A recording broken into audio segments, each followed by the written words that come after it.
Sir నమస్కారం sir. నమస్తే అండి. సార్ మోహన్ బాబు గారు తన ఆస్తుల్ని తనకిప్పించాలని జలపల్లిలో ఉన్న కొంత ఆస్తుల్ని కొంతమంది కబ్జా చేసేసారు.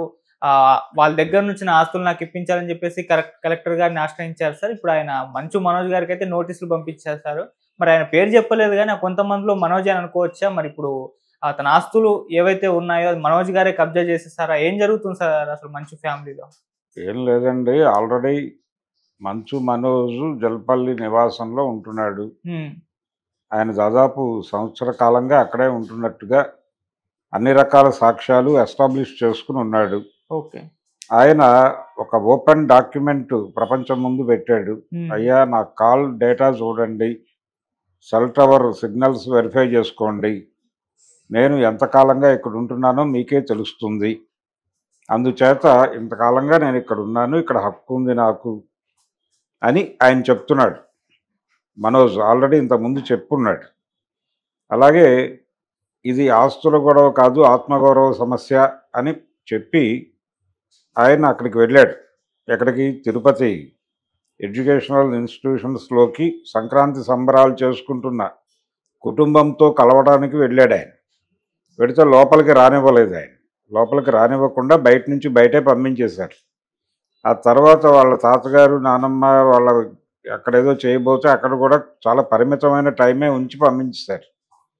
ఆ తర్వాత ఆయన అక్కడే బయట మీడియాతో, పోలీస్ స్టేషన్ ముందు మీడియాతో మాట్లాడాడు. అంటే నిజంగా నాకు నోటీసులు ఎలా సర్వ్ చేస్తారు, దీనికి సంబంధించి ఆయన పోలీసులతో కొంత వాగ్వాదానికి దిగాడు.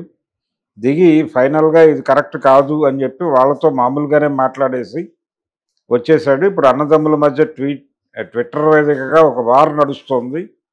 ఈ వార్ కొంచెం పీక్స్కి వెళ్ళినట్టుంది. మోహన్ బాబు మీద ప్రెజర్ పెట్టి విష్ణు గారి కంప్లైంట్ అంటే జల్పల్లి నివాసం నుంచి కూడా మంచు మనోజ్ని బయటకు పంపించేయాలి అని. ఇప్పుడు తిరుపతి ఇన్స్టిట్యూషన్ లోపలికి రానివ్వలేదు, కానీ అక్కడ ఉన్న ట్రస్టీ ఉంది, ఇన్స్టిట్యూషన్ రన్ చేయడానికి ఒక ట్రస్ట్ ఉంది, దానిలో మనోజ్ కూడా మెంబర్ అనేది మనకి ఇప్పటిదాకా తెలిసిన విషయం. కానీ బహుశా దాని నుంచి కూడా ఆయన టెర్మినేట్ చేసి ఉండొచ్చు. ఆ నోటీసులు లేకపోతే ఆ టెర్మినేషన్ తాలూకా లెటర్ ఇంకా ఇతనికి చేరి ఉండకపోవచ్చు. ఇప్పుడు అతన్ని నివాస గృహంలో నుంచి కూడా బయటకు పంపించేసే ప్రయత్నం జరుగుతోంది. అంటే ఆ విధంగా ఆత్మగౌరవ పోరాటం అని ఆయన చెప్పినటువంటి ఎడ్యుకేషనల్ ఇన్స్టిట్యూషన్స్ నుంచి ఆయన బయటకు పంపించేశారు. అయిపోయింది, అక్కడ క్లోజ్. రెండోది, ఇక్కడ ఇంట్లో ఉన్నాడు ఆయన, జల్పల్లి నివాసంలో ఉన్నాడు. అక్కడ ఆయన జనరేటర్ పెట్టడం, దానిలో పంచదార వేశారు, మరొకటి వేశారు అని ఒక గొడవ. పోలీసులు ఇలా డిస్టర్బెన్స్ క్రియేట్ చేయొద్దు, మీరు మీ ప్రైవేట్ ఆర్మీలను బయట పెట్టుకుని లోపల ఉండండి అని చెప్పడం, ఇవన్నీ చూసాం మనం ఈ మధ్య. అయితే వీళ్ళిద్దరి మధ్య గొడవలు ఈ లెవెల్లో ఉన్నాయని మనకు తెలియజేసిన వేదిక జల్పల్లి ఫామ్ హౌస్. సో అక్కడి నుంచి కూడా మంచు మనోజ్ని బయటకు పంపించేయడం కోసం ఇప్పుడు ప్రోగ్రామ్ సెట్ చేస్తున్నారు. ఈ ప్రోగ్రామ్ సెట్ చేయడంలో భాగంగా కలెక్టర్ గారికి ఉత్తరం రాసుకున్నాడు, ఆయన విజ్ఞాపన చేసుకున్నాడు. అయ్యా నా ఆస్తులన్నీ అన్యాక్రాంతం అయిపోయినాయి, కొంచెం కాపాడి నా చేతిలో పెట్టండి అని మోహన్ బాబు గారు కలెక్టర్ గారిని అడిగారు. కలెక్టర్ గారు ఇప్పుడు అక్కడ ఉన్నటువంటి అంటే మోహన్ బాబు గారి ప్రాపర్టీ ఏదో ముందు వెరిఫై చేసి అది వారి ప్రాపర్టీ అని నిర్ధారించి ఆ లోపల ఉన్నటువంటి అన్వాంటెడ్ పీపుల్ ఎవరు అనేది వెరిఫై చేసి వాళ్ళని బయటకు పంపించాలి. మనోజ్ని నువ్వు బయటకు వెళ్ళిపోమంటే ఆయన స్పష్టంగా నేను కొడుకును కదా అని చెప్పి ఆయనకు ఉన్నటువంటి ఇవేవో క్రెడెన్షియల్స్ ఏవో చూపిస్తాడు. అక్కడ చూపించినప్పుడు వాటిని యాక్సెప్ట్ చేస్తున్నాను అని చెప్తే ఒక గొడవ, చెయ్యను అంటే ఒక గొడవ జరుగుతుంది. చెయ్యను అంటే కనుక మనోజ్ దాన్ని పీక్స్లోకి తీసుకెళ్తాడు బయటికి వెళ్ళి. లేదు, ఏమున్నప్పటికీ నిన్ను వాళ్ళు యాక్సెప్ట్ చేయట్లేదు కాబట్టి నువ్వు అవుట్ సైడర్వే, సో నువ్వు వెకేట్ చేసి తీరాలి. నిన్ను ఎవరైతే యజమాని ఉన్నాడో ఆయన యాక్సెప్ట్ చేయట్లేదు. నువ్వు కొడుకువి కావచ్చు బయలాజికల్గా, కానీ ఆయన థియరిటికల్గాను లేకపోతే సైకలాజికల్గాను ఆయన యాక్సెప్ట్ చేయట్లేదు అని ఆయనే చెప్పినప్పుడు నీకుండే హక్కు లేదు అని చెప్పి బయటకు పంపించవచ్చు. న్యాచురల్ హక్కు అనేది రాదు, ఎందుకంటే వాళ్ళ తాతగారి ప్రాపర్టీ అయితే అతనికి న్యాచురల్ రైట్ వస్తుంది. ఎవరికి? మంచు మనోజ్కి. అది వాళ్ళ తాతగారి ఆస్తి కాదు. ఆ విషయం మోహన్ బాబు గారు ఇంతకు ముందే స్పష్టంగా చెప్పాడు. ఈ ఆస్తి ఎవరికి ఇవ్వాలి అనేది నా డెసిషన్. నేను ఎవరికైనా ఇచ్చుకుంటాను, రోడ్డు మీద పోయే వాళ్ళకు కూడా రాసి ఇచ్చేస్తాను, నన్ను అడిగే హక్కు ఎవరికీ లేదు అని ఇంతకుముందు మాట్లాడాడు ఆయన. సో అదే ఆర్గ్యుమెంట్తో ఇప్పుడు ఈ లెటర్ రాశాడు. నా ఆస్తులు అన్యాక్రాంతం అయినాయి అంటే కొడుకు బయలాజికల్గా కావచ్చు, ఇప్పుడు సైకలాజికల్గా అతను నాతో కనెక్ట్ అయ్యి లేడు నా కొడుకు. సో వాడిని డిటాచ్ చేస్తున్నాను నేను సైకలాజికల్గా వాడితో డిటాచ్ అయిపోయాను, అన్ని విధాలుగా డిటాచ్ అవ్వాలనుకుంటున్నాను. అక్కడి నుంచి కూడా డిటాచ్ చేస్తాను, ఎడ్యుకేషనల్ ఇన్స్టిట్యూషన్స్ నుంచి డిటాచ్ అయిపోయాడు వాడు అని ట్రస్టీలో కూడా తీసేసి ఉండొచ్చు. తీసేసిన తర్వాతే ఈ నిర్ణయాలన్నీ తీసుకుంటున్నారండి. తీసుకుని ఆ ట్విట్టర్ వార్లో కూడా చాలా క్లియర్గానే మేము ఇతన్ని బయటకు త్రో చేయదలుచుకున్నాము, అతని గొడవలు మనం మాట్లాడొద్దు అనే అభిప్రాయం వ్యక్తం చేస్తున్నాడు అతను విష్ణు. అలాగే మోహన్ బాబు గారు ఈ నిర్ణయం తీసుకోవడం వెనకాల విష్ణు ప్రెజర్ ఉంది అనేది ఇప్పుడు బయట వినిపిస్తున్నటువంటి మాట. విష్ణువే కావాలని ఆర్గనైజ్ చేస్తున్నాడు ఇదంతా. విష్ణు గేమ్లో మోహన్ బాబు పావుగా మారిపోయి అలా ట్రావెల్ అయిపోతున్నాడు ఆయన అనేది మనోజ్ మొదటి నుంచి చెప్తున్నాడు.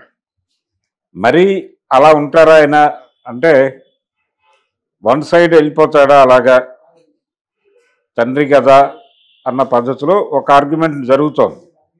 అంటే ఇతని వైపు నుంచి జరుగుతున్నటువంటి లోపాలు వాళ్ళు చెప్తున్న లోపాలు తప్ప ఫిజికల్గా లోపాలేం కనబట్టలేదు మనోజ్ వైపు నుంచి. ఇప్పుడు ఆ ఇంట్లోంచి బయట పంపించేస్తే ఎక్కడికి వెళ్తాడు అతను అనేది ఒక ప్రశ్న. ఎక్కడికి వెళ్తాడు అంటే ఫిలిం నగర్ ఇల్లేమో ఆయన ఆవిడకి ఇచ్చాడు, కూతురికి. ఇంతకుముందు ఆయన మొన్నటిదాకా ఉన్నటువంటి ఫిలిం నగర్ ఇల్లు మంచు లక్ష్మి గారికి ఇచ్చారు, ఆవిడ లేదు ఇప్పుడు అక్కడ. ఆవిడ వేరే ఎక్కడో బాంబేలోనూ అక్కడ ఉంటున్నారు ప్రస్తుతం. ఇల్లు అయితే ఆవిడ కంట్రోల్లో ఉంది. మరి అక్కడికి ఎలవ్ చేస్తుందా, వాళ్ళిద్దరూ ఒక లైన్లో ఉన్నారు అనేది వినిపిస్తున్న మాట. అక్కడికి వెడతాడా లేకపోతే ఆయనకు ఆల్రెడీ ఫిలిం నగర్లో ఇంతకుముందు ఒక ఆఫీస్ నిర్వహించిన ఇది ఉంది, అక్కడికి వెడతాడా విత్ ఫ్యామిలీ అనేది ఒకటి చూడాలి. అక్కడికి వెడితే కనుక టోటల్గా బయటికి వెళ్ళిపోయినట్టు అవుతుంది. ఇప్పుడు ఆ ఇంట్లోంచి బయటికి రావటం అనేదాన్ని యాక్సెప్ట్ చేస్తాడా, యుద్ధం చేస్తాడా అనేది చూడాలి. అంటే మోహన్ బాబుతో ఒక ఓపెన్ స్టేట్మెంట్ ఇప్పించే ప్రయత్నం చేస్తారు. అతను నా అభిప్రాయాలకి అనుగుణంగా వ్యవహరించలేదు ఏ రోజు, అందుకని నేను అతన్ని నా కొడుకుగా గుర్తించడం మానేస్తున్నాను, కాబట్టి నా నుంచి వచ్చేవి ఏవి అతనికి దక్కవు, అతనికి నాకు ఏ సంబంధం లేదు అని ఆయన ఒక డిక్లరేషన్ ఇస్తే కొంతవరకు క్లారిటీ వస్తుంది ప్రపంచానికి. పర్లేదు వీళ్ళు ఒక స్టాండ్ మీద ఉన్నారు అని. అలా కాకుండా ఇలా ఉండటం వల్ల ఏం జరుగుతుందంటే రోజువారీ గొడవలు పడుతూ ఉంటారు. ఆయన ఏమో మైకుల ముందుకు వచ్చి మాట్లాడుతూ ఉంటాడు, వీళ్ళేమో తలుపులు వేసుకుంటారు, లోపలికి ఎంట్రీ కానివ్వరు. ఎప్పుడైతే ఆ ఎడ్యుకేషనల్ ఇన్స్టిట్యూషన్ దగ్గరికి రాకుండా నోటీసులు సర్వ్ చేశారో ఆ క్షణమే ప్రపంచానికి తెలుసు జల్పల్లి నుంచి బయటకు పంపించేస్తారని. అదే జరిగింది ఫైనల్గా. బయటకు వచ్చేసాడు. ఇప్పుడు ఆయనకి రైట్ లేదు, యాక్చువల్గా మంచు మనోజ్కి రైట్ లేదు. అసలు కోర్టుకు వెళ్ళినా గెలిచే పరిస్థితి తక్కువే. కోర్టుకు వెళ్ళొచ్చు అంటే ఏ విధంగా చూసినా అది అంటే ఆయన డాక్టర్కి ఉంటుంది, ఆయన డాక్టరో లేకపోతే సన్నో ఉంటే వాళ్ళకి హక్కు ఉంటుంది. మోహన్ బాబు గారి ప్రాపర్టీ గురించి లీగల్ రైట్ అడిగేటువంటి హక్కు వాళ్ళకు ఉంటుంది, కానీ ఈయనకు ఉండదు, మనోజ్కి ఉండదు. అది తీసుకుని ఆ సెన్సిటివ్ పాయింట్ ఆధారంగానే మోహన్ బాబుతో మాట్లాడిస్తున్నాడు విష్ణు అనేది ఇతని అలిగేషన్. అందుకని చూసుకుందాం రా అన్నాడు ఇతను ట్విట్టర్లో.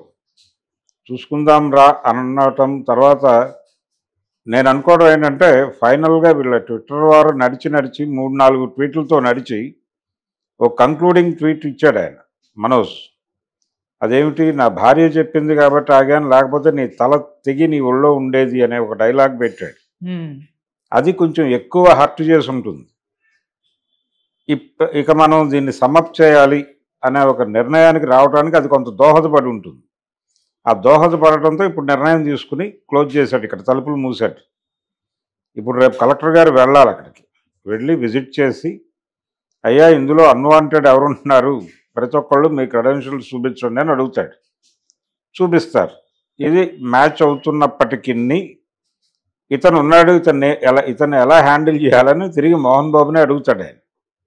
అబ్బాయి అతను నాకు బయలాజికల్గా కొడుకే కానీ ఇతరత్రా అతనికి నాకు ఏ సంబంధం లేదు, నేను ఆ రిలేషన్ని రద్దు చేసుకుంటున్నాను సైకలాజికల్గా అని చెప్తే ఆయన అభిప్రాయం మేరకు ఈ నిర్ణయం తీసుకుని మనుషుల్ని పెట్టి అంటే పోలీస్ డిపార్ట్మెంట్ ఉపయోగించి లీగల్గానే అతన్ని బయటకు తోసేస్తారు. అది జరిగిన తర్వాత రియాక్షన్స్ ఎలా ఉంటాయి, వాళ్ళ మధ్య వ్యవహారాలు ఎలా ఉంటాయి అనేది అప్పుడు చూద్దాం. ఓకే. అంటే ఒకటి వాళ్ళ ఇంటి గొడవే, ప్రపంచం మాట్లాడుకోని అక్కర్లేదు, ఇది వాస్తవమే. వాళ్ళ ఆర్గ్యుమెంట్తో ఎవరు నేను కూడా విభజించటం లేదు, కానీ వాళ్ళు ట్విట్టర్కి ఎక్కి వాళ్ళ ఇంటి గొడవని రోడ్డు మీద పెట్టుకుంది వాళ్ళే. వాళ్ళ ఇంటి ముందు మీడియా ఉండగా మీడియా సమక్షంలో ఇష్టం వచ్చినట్టు బిహేవ్ చేసింది వాళ్ళే. మైక్ తీసుకుని ఒక రిపోర్టర్ మీద దాడి చేసింది వాళ్ళే. అంటే వాళ్ళు చేసేది ఏది చేసినా కానీ అది సబబు అనేటువంటి ధోరణిలో వ్యవహరిస్తున్నారు ఇద్దరు. మోహన్ బాబు గారు అలాగే వ్యవహరిస్తున్నాడు, మంచు విష్ణు కూడా అలాగే ఉన్నాడు. ఇప్పుడు మనోజ్ ఏ స్టాండ్ తీసుకుంటాడు అనేది క్రిటికల్. ఆయన ఆల్రెడీ మొన్న లోకేష్ని కలిశాడు, లోకేష్తో ఈ విషయాలు ఏమీ మాట్లాడలేదు అని చెప్పాడు ఆయన మీడియా ముందుకు వచ్చి. కానీ ఏదో మేరకు నడిచి ఉంటుంది. లోకేష్తో ఈ విషయాలు మాట్లాడాను అంటే ఇటు నుంచి వచ్చే